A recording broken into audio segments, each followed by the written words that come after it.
Tonight on CTV News at 11:30. Tenant turmoil. We have to gut the whole house and start from ground zero. So as a first-time home buyer, this is probably the worst home I will purchase in my life. A homeowner in the Sudbury area shares her story after tenants refuse to leave. Plus, giving a lift to those experiencing homelessness.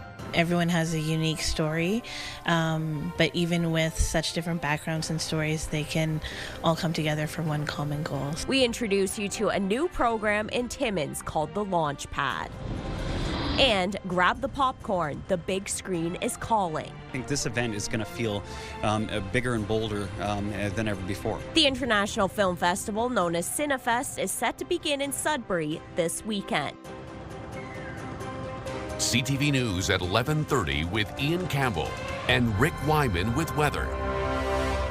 Good Friday evening. Thanks for joining us. Ian is off tonight. A Sudbury councillor has put out a public safety update on social media regarding a home on Catherine Street in Garson that was subject to what she called problematic tenants that refused to leave. One of the homeowners is speaking out in hopes of advocating for change. CTV's Lindsay Alick has her story. Garbage, bullet holes, items strewn across the floor. This woman and her partner purchased this home in 2023, knowing there were tenants. This past winter, the couple was planning on renovating the basement to live in when the upstairs tenants stopped paying. We filed for the non-payment of rent and just kept adding as they went on, just so we had that paper trail. Obviously, we didn't hear anything, and within that time frame in the winter, our basement flooded. She wants to share her story, but has fears for her safety by appearing on camera. She tells CTV News the couple then filed paperwork with the landlord and tenant board to live there, but says that didn't go anywhere. Meantime, illegal activity was happening in the home, which resulted in a drive-by shooting in March, which left 13 bullet holes in the home. It's really sad to hear as a homeowner that there's really nothing you can do. The landlord-tenant board has not reached out. We have still the pending filing with all of this. This is a matter that GSPS was able to solve because our tenant signed the non-tenancy agreement and awaited the time, moved out properly. She says approximately 12 other people shared the home and police were able to get the squatters to leave earlier this week. We have to gut the whole house and start from ground zero. So as a first-time home buyer, this is probably the worst home I will purchase in my life, I hope, but it's not something that I would suggest to anyone to rent out a home anymore. Ward 7 Councillor Natalie Labby put out a public safety update. Labby says many residents have reached out seeking information. We want people to know that that is now a positive thing. So unfortunately, these tenants are going to move into another neighborhood and perhaps wreak havoc.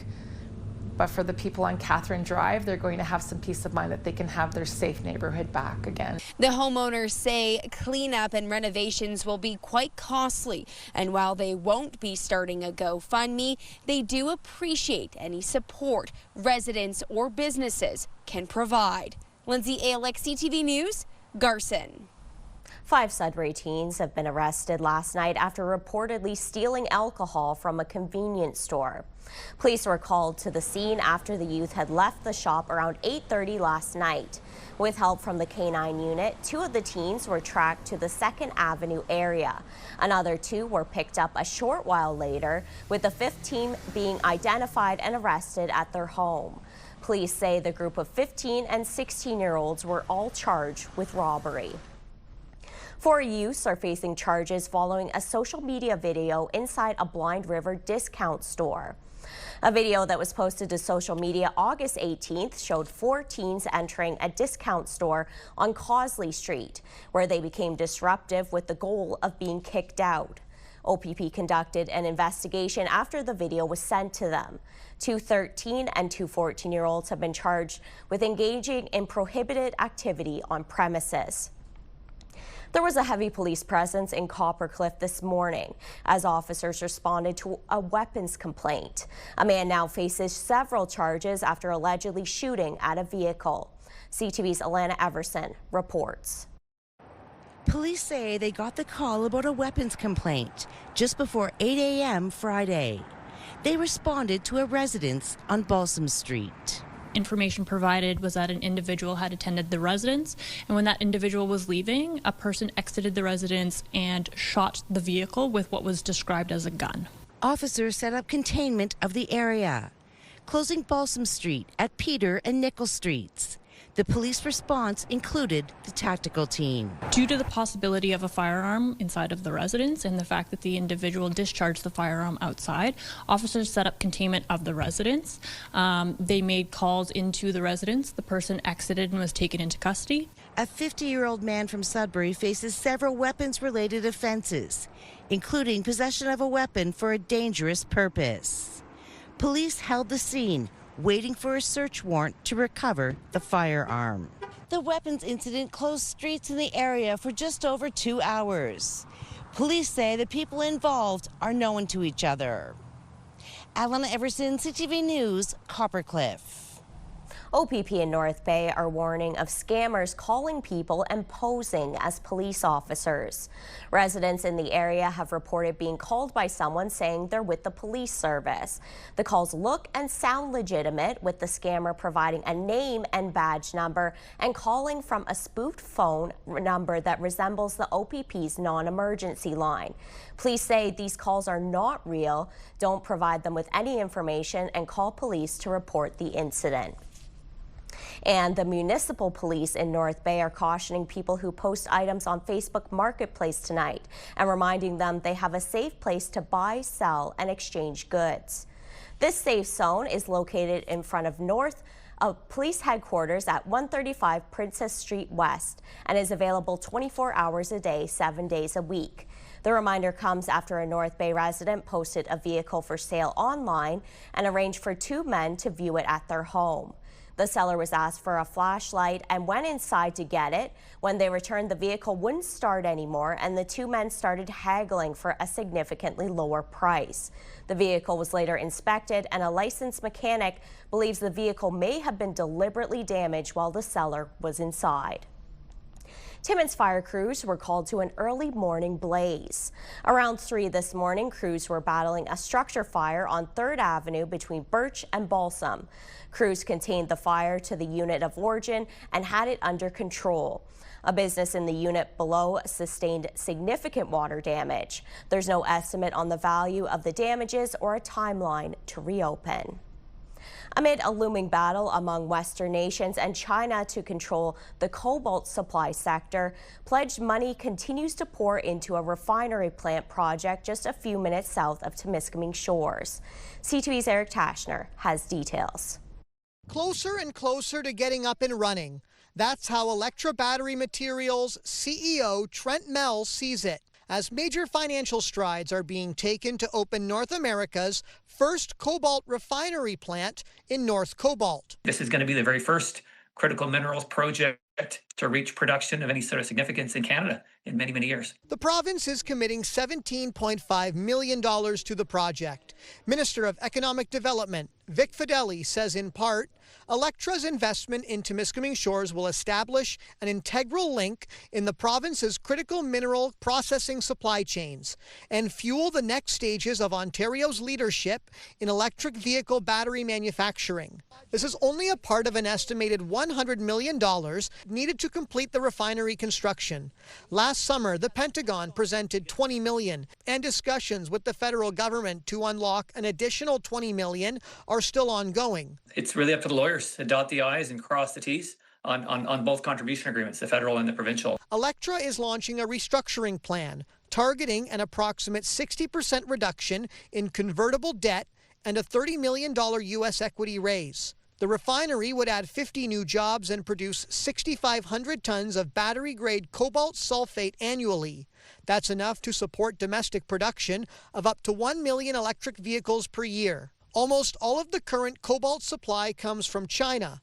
Electra's goal is to stand out as one of the few producers with no ties to foreign entities. Our stated mandate is to onshore the supply chain, reduce reliance on China, because we do have tensions that pop up here and there. So we will be 100% of the market and we will be a preferred supplier. Electra has its eyes locked on construction ending in late 2026, with production operations starting in early 2027. Eric Tashner, CTV News, North Bay. An update now on a story we told you about on Wednesday, where 4 of 7 goats ran off after a late-night animal encounter on the T-Bert homestead. 3 of 4 goats missing in Skeed have been found by a community member deep in the forest. The family drove to the location where they were able to find 3 of their beloved pets. They were unable to get the goats in the truck. The kids ran alongside the goats with community members driving behind them, hazards flashing, making their mother tear up from the community and its show of support. Unfortunately, Oreo is still missing, and T-Bert believes that the goat may be pregnant and is asking for the community's continued assistance in locating her. Oreo is described looking like a cow in goat form. Public health nurses at Algoma Public Health are headed to conciliation as they seek a new contract. 60 registered nurses and 1 nurse practitioner represented by Ontario Nurses Association are concerned about understaffing and pay. ONA saying in a press release today they have the lowest wages in the province, which makes it impossible to recruit and retain staff. Other issues include burnout and job security. The union hopes they will see competitive wages that reflect the unique challenges of northern practice and the cost of living. Living Space, a drop-in center and shelter for people who are homeless, has begun offering a new program it calls the Launchpad. The program is for clients who are committed to personal growth and independence. CTV's Lydia Chubak reports. This is the Launchpad. It's on the 2nd floor of the Living Space shelter in Timmins. This communal living space was created separate from the drop-in center. It's equipped with its own entrance and amenities. It gives select residents a quiet and calm area where they can focus on their individual goals. Anything a person feels they need to accomplish to be successful and become independent. It could be sobriety, it could be education, work, reconnecting with family, counseling. The Launchpad initiative began earlier this month, and these men have all met the criteria to stay here. Everyone has a unique story, but even with such different backgrounds and stories, they can all come together for one common goal. So it's nice to see. You're homeless out there. Your goal is to feed yourself, and hygiene is not even a priority, right? So being up here, it allows us to, give us opportunities to volunteer, to, get back on a routine. I've been getting lots of support with these guys, yeah. And I'll be going back to school soon, and hopefully getting a house sooner. You're given a place where you could, work towards proper goals, being able to be housed, have my children in my care, be able to be with my wife, instead of, what happens to so many families, just, you know what I mean? People actually want to help themselves. Some of the guidelines Launchpad clients are asked to follow are to present sober, meet weekly with their caseworkers, work consistently on their goals, and maintain regular check-ins. We're trying to work on helping these clients get back on their sleeping schedule, and then slowly in time we're slowly trying to have these more deep conversations, and with these conversations we're able to properly align them with the right agencies, the right supports, right programs. Anyone who wants to access the Launchpad program can visit Living Space. Lydia Chubak, CTV News, Timmins. It's time now for a short break here on CTV News. Coming up, Rick will have your full weather forecast, including what it's going to look like this weekend. But for now, we'll look at the current conditions around the region. So we've got some clear skies out there, Kapuskasing and Timmins, 12 degrees in Temiskaming Shores, some cloud coverage here and there, some rain in other areas like Elliott Lake and Sault Ste. Marie. Your full forecast is coming up after this.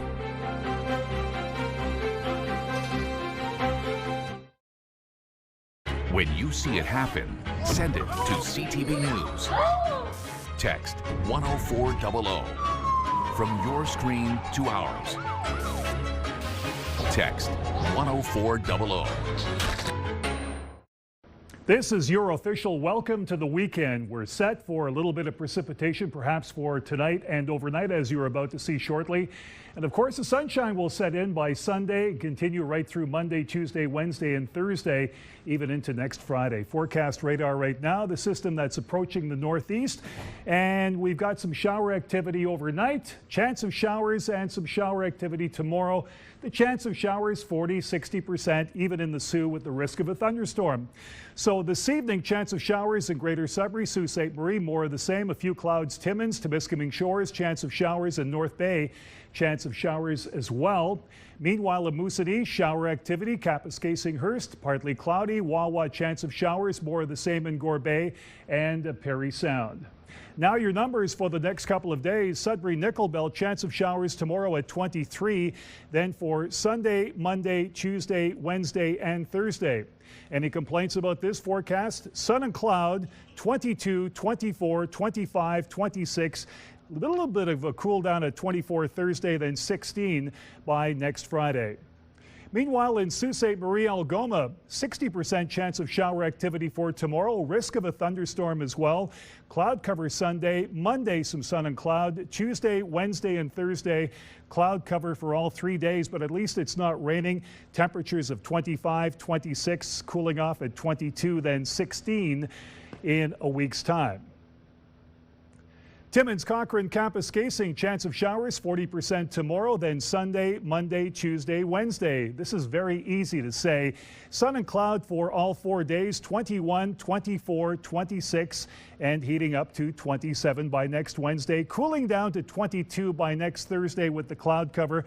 And then another big drop at 13 in a week's time. You're normally set at about 17 degrees for this time of the year. Temiskaming Shores, Kirkland Lake, here we go. Chance of showers tomorrow, 24. Then sun and cloud Sunday, Monday, Tuesday, Wednesday, and Thursday. Some of those temperatures are beautiful for this time of the year. 22, 24, 25, 27, and 23. Now, here we go with North Bay, West Nipissing, chance of showers, then sun and cloud. Once again, that streak continues, 22, 24, 25, and 26. Amanda, pretty easy. Let's get through tomorrow and get into the sunshine come Sunday. Back to you. Sounds good, Rick. Thanks for that. Kids visiting the Group Health Center now have a space and plenty of equipment designed just for them. The brand new look in the Pediatrics department of the Group Health Center is among a number of changes. It's resulting from a $200,000 donation from Scotiabank's Scotia Rise program, which has taken care of children as one of its main pillars. The funds also cover 9 medical equipment upgrades, such as a scale for those in wheelchairs, child-sized blood pressure cuffs, and an overhead lift. I think about parents that come in here now with their children. There's no doubt that when they're getting out of their vehicle and coming across the parking lot that there's a ton of anxiousness. But given what children are walking into now and what can make them feel comfortable and make them feel more at peace or more safe, I think that that's just a huge benefit. If we have to examine kids, for example, looking in their ears, which can sometimes be uncomfortable, a lot of kids come here for their vaccinations, and if you can remember all the way back to when you were a child, that is some of the most difficult childhood memories that they have. So by making this a welcoming space, kids are actually eager to come and receive health care, and kids are actually eager to come back again a second time. We do have a trust fund who helps raise capital, so this definitely expedited the purchase of this equipment. So if not through Scotiabank, there would have been likely a delay in receiving this equipment. Receiving this definitely helps us approach other capital needs within the organization. So yes, that'll be a benefit as well. Silvano adds that the $200,000 that would have been used for these upgrades can go towards areas like diagnostic imaging and their surgical department. Members of Wickwemcong are gathering for a memorial walk to remember Anthony Mandamin. Mandamin was killed in a hit-and-run 19 years ago, and officials are hoping this will raise awareness about the cold case. The walk will take place at 9 a.m. tomorrow at Pat's Cafe and will conclude with food and a giveaway. Chief Ron Gignac said police will be joining the family on the walk and following up on every tip they receive as they have reopened this case, hoping to find answers for Mandamin's family. We need people to come forward with any information, even if you feel that that information is not important or it may be relevant. Please contact the police so we can speak with you and make those determinations, because there may be something that you, a piece of information that you have or were made aware of that we don't know yet. Police have offered a $50,000 award for information leading to the arrest and conviction of the person or persons responsible. Nearly 100 people from the 2S LGBTQ+ community and their allies gathered at City Hall in North Bay for a demonstration and march to the waterfront. It was a Two-Spirit and trans march, but all were welcome to join in, trying to highlight that Two-Spirit and transgender people are a big part of the community. Organizers are hoping to spark conversations about love and respect. The group chose not to ask North Bay Police to participate to avoid deep wounds Indigenous people have from past relationships with officers would not be reopened. When I tell people, oh, I'm a Two-Spirit person, I get told you don't exist. And I'm like, excuse me, I'm right here in front of you. What do you mean I don't exist? So there is a lot of hate. And then online, social media and stuff, when people find out you're trans or Two-Spirit, they come at you hard. Notably, a prominent North Bay group that works with 2S LGBTQ+ youth, Out Loud North Bay, chose not to participate, citing its values do not align with some of the organizers and other groups that are attending or participating. To some local sports now. The Hearst Lumberjacks were in Sudbury tonight looking for a rematch after their loss to the Cubs in last season's final. And they got a win with Hearst defeating the Cubs 6-5. Also, the Sioux Thunderbirds fell to Powassan Voodoo 6-3. The Sioux Eagles were defeated by the Gold Miners in Kirkland Lake 3-1. And it was a sweep for the Paper Kings, who crushed Blind River 9-0 in Espanola. And in the OHL, exhibition play continues. The Sault Ste. Marie Greyhounds were across the border in Saginaw, bringing home a 6-3 win. The Sudbury Wolves, meanwhile, hosted the North Bay Battalion, taking home ice advantage 3-1. Still ahead tonight on CTV News. Lights, camera, action. A sneak peek at what's to come during Sudbury's Cinefest.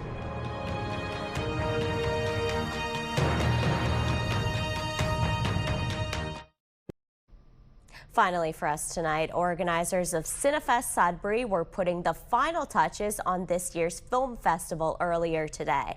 CTV's Angela Gemmel reports. Crews are busy setting up the hospitality tent and the VIP lounge at Silver City in preparation for celebrations and special guests at this year's event. I'm excited for people to see the impact and to see the crowds. And, you know, I think this event is going to feel bigger and bolder than ever before. The 37th edition of Cinefest, Sudbury's International Film Festival, opens tomorrow.